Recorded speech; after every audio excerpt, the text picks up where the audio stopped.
Crianças. Boa noite, meus irmãos, graça e paz. Por favor, abra sua Bíblia em Mateus.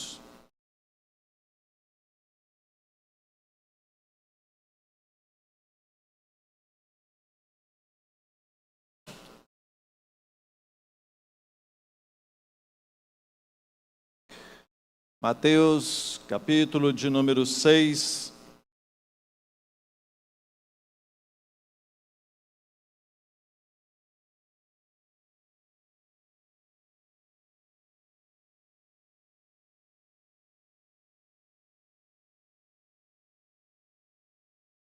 Conhecido como Sermão do Monte,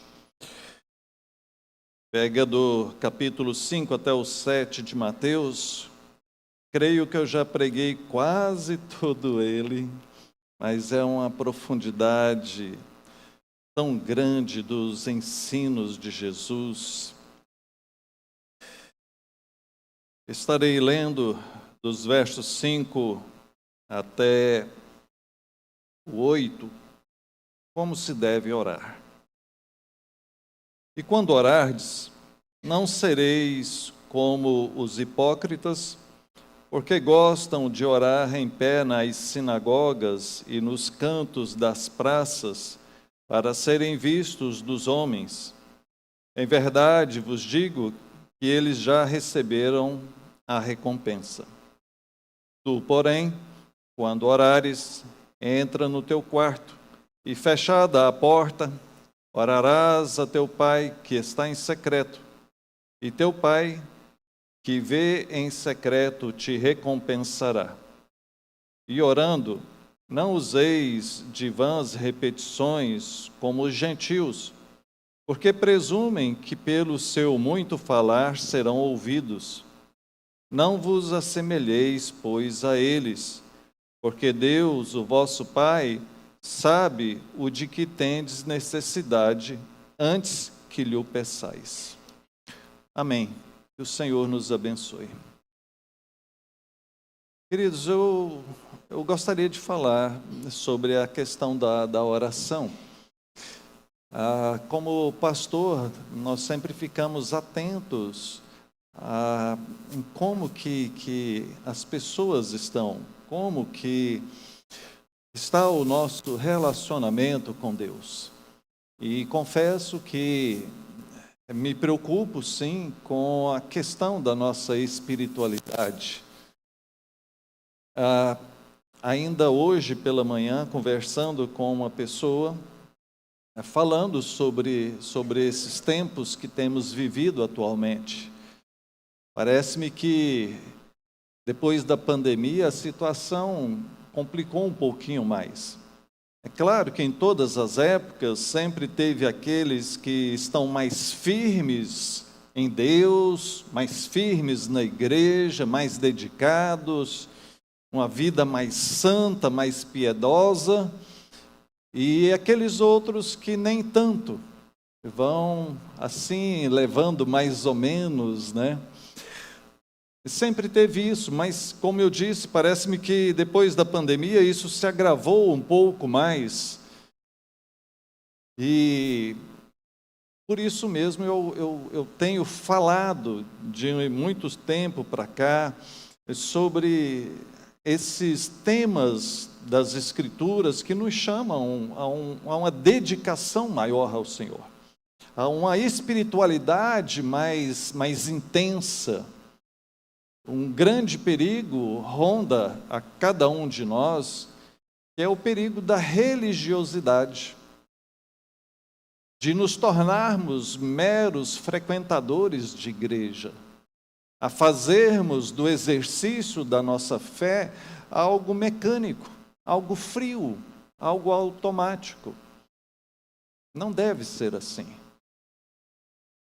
Quando falamos a respeito de leitura bíblica, oração, o ato de congregar, de estar participando ativamente de uma igreja, o ato de estudar a Bíblia, frequentar a escola bíblica dominical, procurar ter sede de conhecer, de aprender, de tirar dúvidas. Quando falamos dessas coisas, falamos daquilo que é o básico da nossa fé. É estranho pensarmos num discípulo de Jesus que não tem uma prática de oração saudável. Pensarmos num crente, num discípulo de Jesus que não conhece as Escrituras direito, que mal lê a Bíblia, e assim por diante. Então, eu peço a Deus que fale com você, que desafie cada um de nós, em especial nessa questão da oração. A respeito desse tema, embora seja algo tão óbvio para nós, a gente observa muitos erros a respeito disso. E poderia muito bem escolher tantos outros textos que falam a respeito de oração. Poderia falar se o meu povo, se nós como crentes orarmos, Deus do céu ouvirá e ministrará a sua graça. Tantos textos que falam a respeito das promessas. Mas hoje eu quero enfatizar mais os erros do que as promessas que estão inseridas no ato da oração. Observe, o próprio Jesus está tratando algumas coisas aqui. Ele vem falando sobre a prática de dar esmolas, verso 2 até o 4. Depois ele fala da prática da oração, até o verso 14, e depois da prática do jejum. E em todos esses assuntos, esses 3 tópicos que eram muito comuns na espiritualidade do povo daquela época, o dar esmolas, o fazer orações e o jejuar, em todas elas Jesus vai trazer o mesmo ensino, de que não deve ser algo feito de maneira superficial, mas deve ser algo sincero, algo profundo, algo verdadeiro. Ele então, falando a respeito de oração, ele diz que quando orarmos, nós deveríamos fazer isso de uma maneira que não fosse semelhante aos hipócritas. Quando a Bíblia menciona esse texto, o hipócrita fala daquele que age como um ator, desempenhando um papel. O ator, quando vai ali fazer uma peça, um teatro ou alguma coisa semelhante, ele está simulando algo que não é ele verdadeiro. Ele está representando uma outra pessoa. O termo original na Bíblia para a hipocrisia, para o hipócrita, é esse. É alguém que está fingindo algo. É alguém que está mostrando algo que, no fundo, não representa ele verdadeiramente. Então, Jesus aqui traz essa primeira orientação a respeito da oração. Quando nós formos orar, não devemos fazer como eles. Como que eles fazem? Eles gostam de orar em pé nas sinagogas e nos cantos das praças. As sinagogas, para aqueles que não sabem, era o lugar de ensino. Naquela época tinha o templo, que era o lugar da adoração, e tinha a sinagoga, que era um lugar separado só para o ensino. Era a escola bíblica dominical daquela época. Então, eles gostavam de ficar numa posição de destaque nesses lugares, sejam lá nas sinagogas ou até mesmo na praça. Eles gostavam dos lugares públicos. Diz o texto que era nos cantos das praças, aquele lugar onde ele seria mais visto, onde ele se destacaria mais. E Jesus ainda conta de outro que, num lugar desse, ele orava em voz alta, dando graças a Deus, porque ele não era como o outro, nem como aquele outro, se comparando, falando mal na oração a respeito das outras pessoas, e se envaidecendo ali.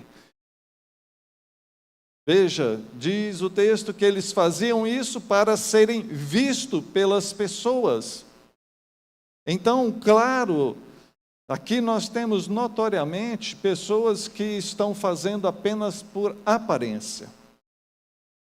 Não deve ser assim conosco. É o que Jesus está falando. Devemos ter a nossa prática da oração, a nossa religiosidade, por assim dizer, tudo aquilo que envolve a prática da nossa fé, devemos fazer não como algo que seja contrário à nossa vontade. Exemplo prático. Você veio a este culto porque você realmente quis, ou você está aqui porque alguém insistiu para você vir? Você se alegrou quando chegou o momento de vir para a igreja, ou você veio meio à força? Percebe? Quando chega um momento de vir para a escola dominical, quando você separa um tempo para ler a Bíblia, você acha difícil a leitura bíblica? Poxa, é muito grande, é muito extenso, é muito repetitivo. Já ouvi de pessoas falar assim: não, pastor, é tão repetitivo, chega aqui num negócio e começa a traçar toda aquela genealogia, o fulano, filho de ciclano, filho de não sei quem.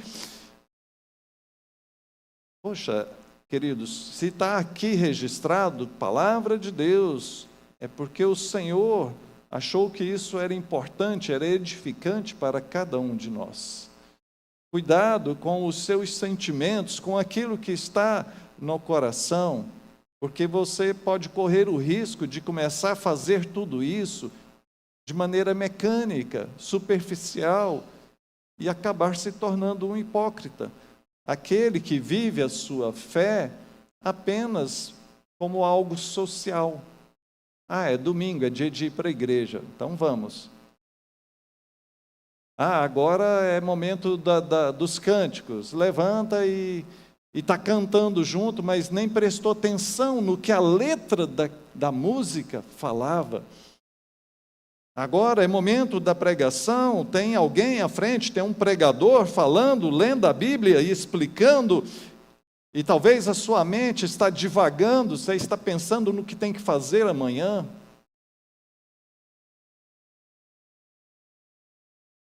Diz o Senhor que em verdade vos digo que eles já receberam a recompensa. O texto fala que existe uma recompensa para quem ora. Agora, ao falar sobre esses hipócritas, se eles ali estavam orando com a intenção de serem vistos pelos homens, então eles foram vistos, eles foram observados, e essa é a recompensa deles, foi o ser observados, talvez elogiados, talvez se sentirem ali bem, com o ego massageado. Agora, para aqueles que não fazem dessa forma, a recompensa não vem de imediato. Você sabe quem aqui ora mais? Você sabe quem são as pessoas que sustentam essa igreja em oração? Você sabe as pessoas que oram por você? Não sabemos. Mas a recompensa de cada um virá da parte do Senhor. Se a recompensa que aponta para eles, para algo imediato, para aqueles que não buscam reconhecimento humano, é uma recompensa que virá depois, virá do Senhor para aqueles que têm essa vida sincera de oração, de comunhão junto ao Senhor. A segunda orientação que Jesus traz sobre a questão da oração está no verso 6, tu, porém, quando orares, entra no teu quarto e, fechada a porta, orarás a teu Pai que está em secreto. Ele mostra que devemos orar como algo que seja secreto, algo que seja reservado, algo que não seja para chamar atenção, não seja para ostentar, não seja para transparecer que somos super espirituais. Jesus não está condenando a oração pública. Nós fazemos orações públicas, como estamos fazendo aqui nesse culto. Oramos no início, oramos depois do louvor, oramos nos dízimos, iremos orar no final, orações públicas. O que ele está condenando aqui é o ato daquele que se envaidece, que faz da oração algo público no sentido de buscar elogio para si, de buscar se destacar. Ao contrário disso, ele nos chama a oração como algo reservado, como algo particular, como algo que é entre você e ele. Você e ele. Você deve orar aqui junto com os irmãos, você deve orar na sua casa junto com os seus familiares, você deve orar no seu trabalho junto com os seus colegas, na escola junto com os seus colegas, com os seus amigos, mas você tem que orar sozinho. Orar sozinho. Você e Deus. Como um irmãozinho gostava de dizer, você precisa entrar no caminho estreito com Jesus. É só você e Ele. Uma conversa particular. É ter essa intimidade com Deus. O caminho passa por isso. Você primeiro precisa aprender a orar sozinho. Você e Deus. Como tem sido esse relacionamento seu com Deus? Como tem sido o seu diálogo com o Senhor? Você tem falado com Ele, você tem ouvido. Veja, se você deseja ouvir o Senhor, se você deseja a orientação do Senhor, se você deseja que o Espírito Santo fale, testifique, console, ministre no seu coração, na sua vida, no mais profundo da sua alma, o caminho para isso é a oração, é a prática da oração. É você, no seu particular, começar a gastar mais tempo com Deus. Isso vai trazer intimidade. Sabe aquele amigo chegado, aquela pessoa que você tem uma amizade profunda? É porque levou tempo para construir isso. Só nos tornamos mais chegados das pessoas com as quais nós convivemos mais tempo. Precisa-se tempo para isso. Da mesma maneira é o Senhor. O salmista diz que a intimidade do Senhor era para aqueles que o temem e o buscam. Temer e buscar. Procurar, estar envolvido, estar junto com Ele. A Bíblia nos ensina que Deus está conosco todo o tempo, na pessoa do Espírito Santo, mas nem sempre nós estamos falando com Ele. Essa é uma outra questão que precisamos desmistificar um pouquinho. Acho que nós ainda trazemos muito daquele ranço das nossas religiões anteriores, aonde a oração, na verdade, era uma reza, algo pronto, que se repetia, ou uma prece que também era repetida ali. E vamos falar daqui a pouco sobre essa questão das repetições. Então ele diz que devemos procurar esse lugar a sós. Ele dá o exemplo aqui de entrar para o quarto e fechar a porta e ali orar em secreto ao Pai.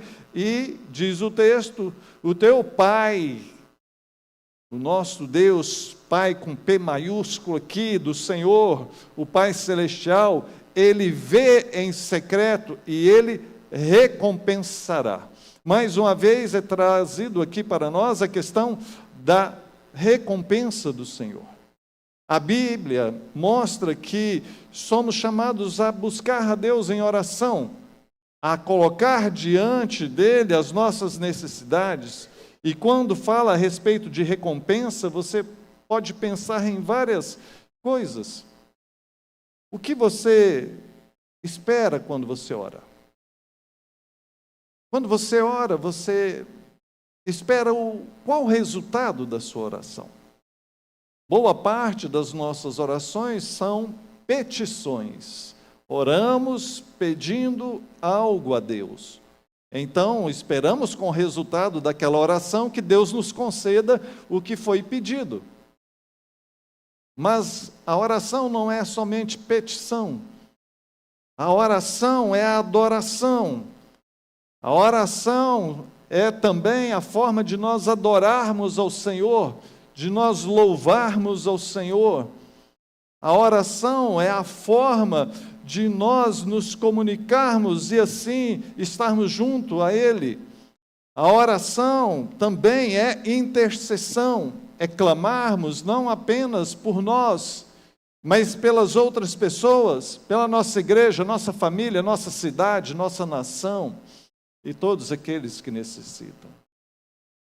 Na verdade, a oração tem tantos aspectos, e eu até coloquei novamente lá no grupo de avisos de WhatsApp da igreja, uma orientação, um estudo que eu fiz sobre oração, já fiz há um bom tempo atrás. E se você ainda não viu, eu recomendo que veja, porque eu abordo todos esses aspectos. O verso de número 7, Jesus traz aqui mais uma orientação. Diz ele que, orando, não useis de vãs repetições como os gentios, porque os gentios presumem que pelo seu muito falar serão ouvidos. Essa atitude que Jesus está se referindo aqui, daqueles que ficam falando demais, que ficam naquela ladainha, seria como que aqueles que pensam que por muito falar, por importunar a Deus, Deus iria então atendê-los. Aqueles que pensam que a oração precisa ser algo muito bem formulado, que a oração precisa ser longa, que precisa ser extensa. E quando nós olhamos para as Escrituras, boa parte das orações que foram proferidas são orações curtas. Encontramos orações longas, sim, mas boa parte delas são curtas. Sabe, queridos, quando ele traz essa questão das vãs repetições, talvez seja uma das coisas que eu mais preocupo hoje em dia, porque eu percebo que é isso que acontece nesse processo de esfriamento espiritual a que todos nós corremos risco. Quando você começa já a orar de maneira mecânica, quando você começa a vir à igreja de maneira mecânica, quando você coloca a sua espiritualidade no piloto automático, começamos a fazer tudo de maneira repetitiva.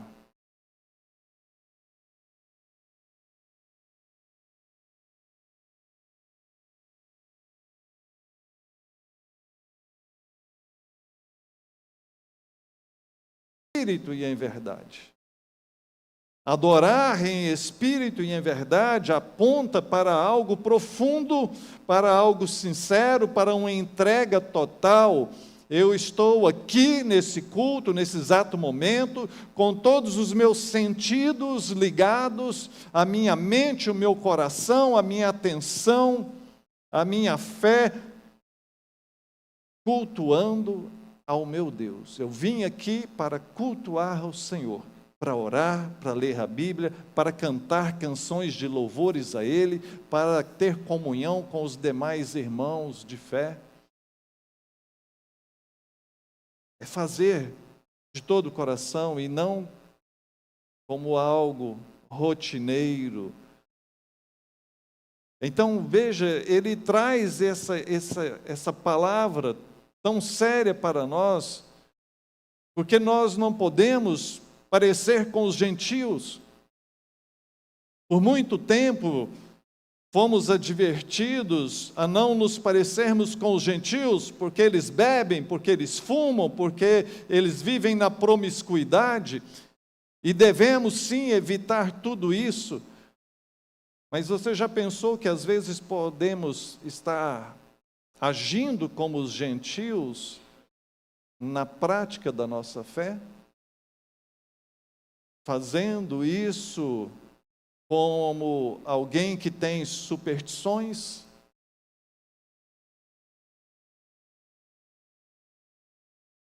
Quando falamos a respeito de oração, tem pessoas que acham que a oração tem que ter uma frase assim, uma frase daquele jeito. E eu me lembro que no início da minha conversão também fiz isso. Ouvi alguém orando e na oração falando uma frase, e eu falei, poxa, vou falar essa frase também quando eu orar. Ah, Senhor, Deus de Abraão, de Isaac e de Jacó. Aí eu ia orar e, Senhor, Deus de Abraão, de Isaac e de Jacó. A minha oração agora ficou forte, né? Ai, gente. Deus olha o coração. Deus sonda o nosso coração. Se há realmente aqui em nós esse coração quebrantado, contrito, esse coração que se aproxima do Senhor, esse desejo sincero de uma intimidade verdadeira com Ele, não precisa ficar fazendo tantas repetições. Por muito tempo eu me senti mal em relação à oração, porque eu li a respeito das biografias dos grandes homens de Deus, John Wesley, George Whitefield e tantos outros homens que oravam 2 horas, 3 horas direto, e eu falava, eu não sou nada, não consigo orar tudo isso. Querido, é ótimo você orar,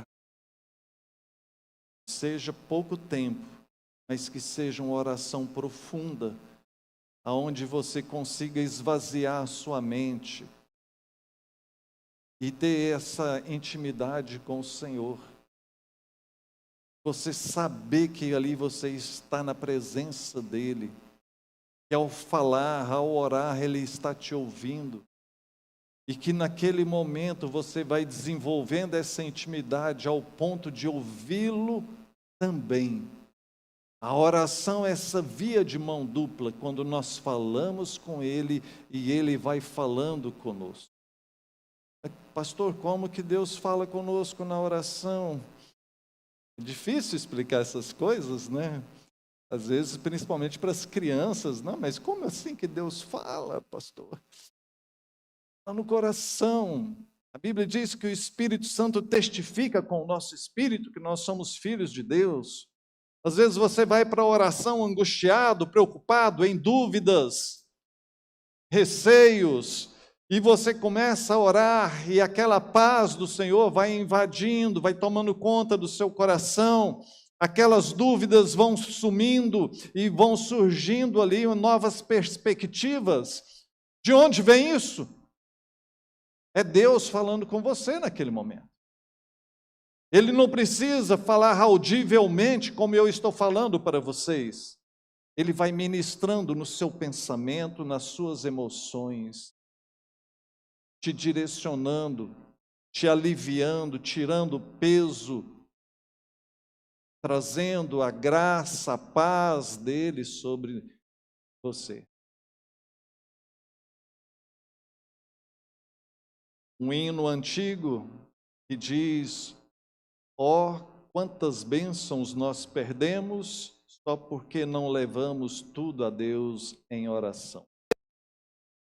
Às vezes passamos dias atribulados, angustiados, em dúvidas, ao passo que se nós estivéssemos orando, Deus estaria nos acalmando, nos dando força, nos dando paz, nos dando a direção certa. No verso de número 8, ele traz a quarta e última orientação sobre a oração. Não vos assemelheis, pois, a eles, aos gentios. Por quê? Porque Deus, o vosso Pai, sabe do que tendes necessidade antes mesmo de pedirmos. A orientação aqui é no sentido de que Deus sabe o que nós necessitamos. Antes mesmo de pedirmos, veja, e aí surge aquela velha pergunta, aquela velha dúvida. Bom, pastor, Deus já sabe o que eu preciso, já sabe qual a minha necessidade, então por que eu preciso orar?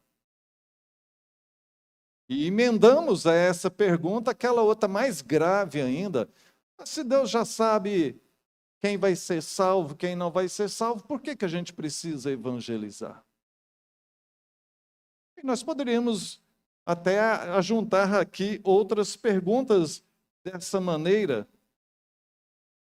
Só que cuidado com essas perguntas, porque são perguntas que às vezes podem ofender a Deus. Porque se Ele está orientando que devemos orar e que devemos evangelizar, que devemos congregar, e que devemos fazer isso e aquilo, se não o fizermos e ainda questionarmos o porquê que eu tenho que fazer isso? Por que eu tenho que orar? Estaríamos em franca desobediência e afronta a Ele. Procure entender e procure saber que Deus, quando pede algo, Ele tem um propósito claro naquilo. Sim, Deus sabe tudo aquilo que nós necessitamos, porque Ele é onisciente. Ou seja, Ele sabe todas as coisas. Nada foge à sua visão. Os olhos do Senhor estão sobre toda a terra, sobre todas as pessoas. Ele vê tudo, Ele sabe de tudo. Mas Ele estabeleceu a oração como meio de nós, que somos pessoas carentes, necessitadas, buscá-lo. Ele deseja ser buscado. Tal como um pai, uma mãe, que sabe onde o seu filho está e poderia muito bem ir até lá e dar um abraço e dizer: olha, meu filho, minha filha, eu te amo. O pai e a mãe também desejaria muito que o filho tomasse essa iniciativa e viesse até ele, até ela, dissesse: meu pai, minha mãe, eu te amo. Trata-se aqui da iniciativa. Deus já tomou todas as iniciativas a nosso favor, mas Ele também nos chama a buscá-lo, a tomarmos iniciativas em direção a Ele. Me permita duas citações. A do Terry Johnson, quando ele diz: por que oram os que creem na soberania de Deus?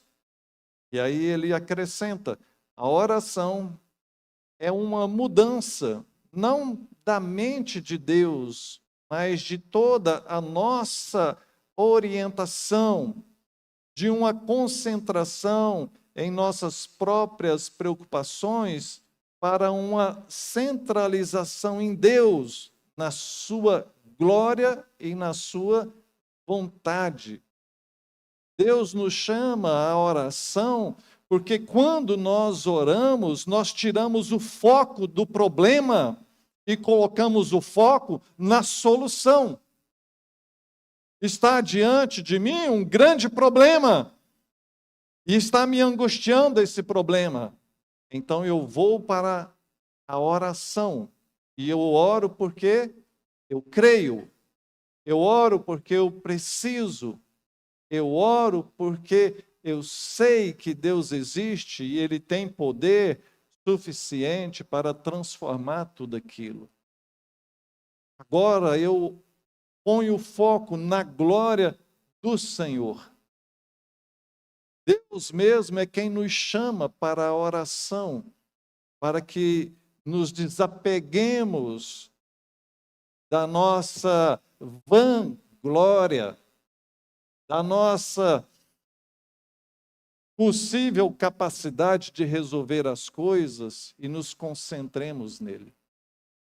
Ele deseja nos sustentar, nos abençoar, e por isso nos chama a oração. A outra citação que eu gosto muito do Pink, ele diz, esse é o meio, a oração, falando sobre a oração, esse é o meio, é o método que Deus ordenou para transmitir a seu povo as bênçãos de sua própria bondade. Porque embora tenha determinado, provido e prometido as bênçãos, ele deseja que lhes sejam solicitadas. Então, é nosso dever e nosso privilégio pedir. Já ouviu alguém dizer assim, pastor, eu nem tenho pedido a Deus porque eu não quero incomodá-lo. Como se Deus fosse semelhante a nós, né? Estamos cheios dos nossos afazeres. Poxa, não, fulano tem tanto trabalho, a vida dele é tão corrida, não vou nem incomodar ele com o meu problema. Deus não é assim. É o Senhor Todo-Poderoso, que nada pode sobrecarregá-lo. Então, ele sim deseja ser buscado por cada um de nós. Veja, ele sabe das nossas necessidades. E ele nos chama a buscá-lo. Ele sabe até antes de nós pedirmos, mas ele espera que nós oremos. Meu irmão, não perca a prática da oração. Como eu disse, a minha preocupação é grande a esse respeito, porque eu tenho visto as igrejas enfraquecendo. As reuniões de oração estão com os dias contados. Boa parte das igrejas já não tem mais. Há alguns anos atrás, aqueles que são mais antigos de igreja vão se lembrar, nas nossas igrejas, as presbiterianas, era de praxe, em todas elas, durante a semana, tinha a reunião de oração e o estudo bíblico. 2 dias. Depois, sábado, era culto de jovens e adolescentes, de crianças também, à tarde. Domingo, a escola bíblica dominical e o culto. Durante a semana, praticamente nenhuma das igrejas presbiterianas no Brasil tem estudo bíblico mais. Salvo alguma exceçãozinha aqui, outra ali. A maioria não tem. Metade delas já não tem mais reunião de oração. Os trabalhos de jovens adolescentes no sábado têm diminuído bastante. E boa parte das igrejas presbiterianas não possuem mais escola bíblica dominical. Uma igreja que tem só culto? É isso? Vamos virar essas igrejas centradas só num culto? Não, queridos. Não podemos nos conformar com isso. Precisamos fazer da nossa prática espiritual, algo tão intenso que venha contagiar a igreja. E aqui existe um princípio muito poderoso sobre isso. Se você, veja bem, se você não tem prática de oração, prática de leitura bíblica, se você não estiver firme individualmente com Deus, você não conseguirá fazer isso coletivamente, não conseguirá fazer isso como igreja. Tudo começa no particular. Se você for uma pessoa de oração, certamente você sentirá vontade de estar na igreja orando com os irmãos. Se você é uma pessoa que valoriza a leitura bíblica e você lê em casa, você lê e estuda a Bíblia em casa, você sentirá vontade de fazer isso na igreja também, de vir participar da escola bíblica dominical. Ou seja, a sua prática, a sua espiritualidade individual reflete diretamente na sua espiritualidade coletiva, o que você é em relação à igreja.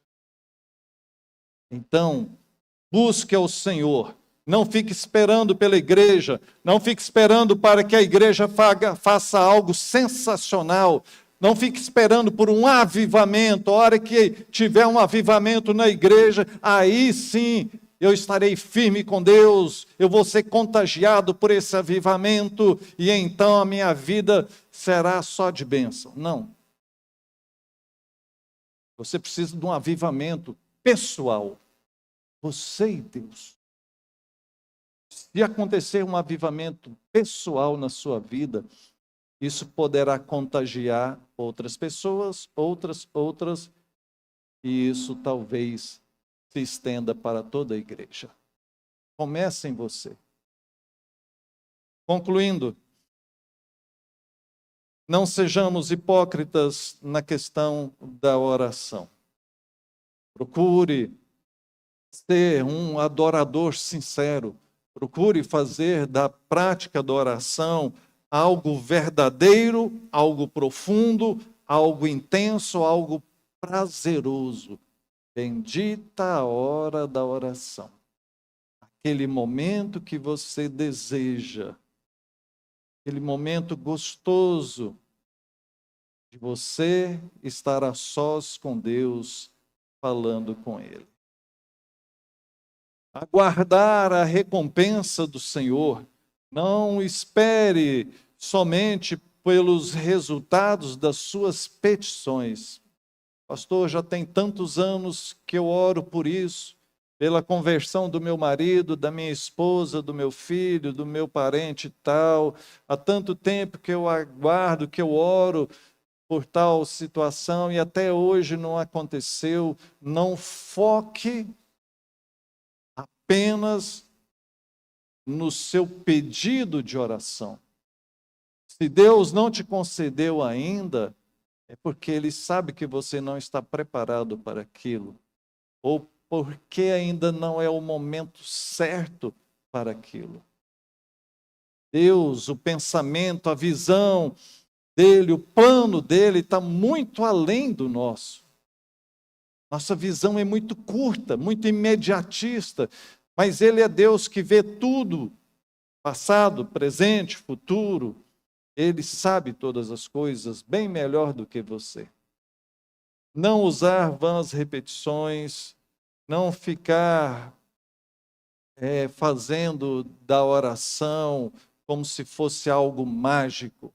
A oração não é algo mágico. Vou fazer desse jeito, né? Já viu aquela pessoa, aquelas receitinhas de bolo? Leia o Salmo 91 3 vezes por dia durante 21 dias. Campanha de oração no Salmo 91. Ô, gente, me perdoe, mas eu tenho uma birra desses negócios, porque isso para mim é superstição evangélica. É conversa de gente que não conhece as Escrituras, de gente que está procurando fazer da oração como se fosse uma varinha mágica. Faça isso e plim. Agora, não. Vai dobrar o joelho, vai orar, vai pôr a boca no pó, vai buscar comunhão com Deus, vai consertar a sua vida com o Senhor. E quem sabe o Senhor se agrade de você e ministre a bênção. Quem está no controle é Ele, não somos nós. É Ele que é o Senhor. Por fim, confiar na providência divina. Ele sabe o que nós necessitamos. Ore e confie no Senhor. Que Deus nos abençoe. Vamos orar. Pai, bendito seja o Senhor. Obrigado por tua palavra. Ensina-nos a orar, Pai. Leva-nos a uma comunhão mais profunda contigo. Dá, ó Deus, a tua bênção. E que, ao orarmos, ó Deus, o Senhor fale, o Senhor ministre na vida de cada um, nos levando a sermos verdadeiros adoradores. Em nome de Jesus.